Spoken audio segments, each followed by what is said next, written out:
Kumekuwa na hoja na mitazamo tofauti. Hii ni mara baada ya klabu ya Simba kutangaza kwamba kutokushiriki mchezo wa leo na Yanga katika dabi ya Kariakoo. Hii ni mara baada ya klabu ya Simba kuzuia kufanya mazoezi yao ya mwisho na mabounsa wa Yanga hapo jana katika uwanja wa Benjamin Mkapa. Lakini Ali Kamwe, afisa habari ndani ya kikosi cha Yanga, anasema mchezo uko pale na lazima kipigwe.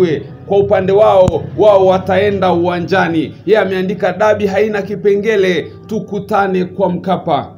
Hiyo ni kauli ya Ali Kamwe, huku akisindikiza na bango kubwa la kwamba mechi ipo na itachezwa saa 1:15 katika uwanja wa Benjamin Mkapa. Katika bango hilo wanaonekana wachezaji wa Yanga wakiwa wana uhitaji wa mchezo huo, japokuwa watu wamekuwa wakibainisha kanuni. Endapo Simba haitatokea katika mchezo huo, Yanga watasubiri kwa nusu saa, na endapo Simba hawatafika, Yanga watapewa pointi 3 na magoli 3. Watu wamekuwa wakisema kanuni hiyo, lakini Jemedari Said Kazimari, mchambuzi wa soka hapa nchini, pia alichapisha kanuni ambayo pia ilikuwa inasomeka hivi: TFF PLB itachukua hatua kwa ukiukwaji wote wa taratibu za mchezo kama zilivyoainishwa kwenye kanuni ya 17 kwa kutoa onyo kali au karipio au kutoza faini kuanzia shilingi milioni 1 mpaka shilingi milioni 2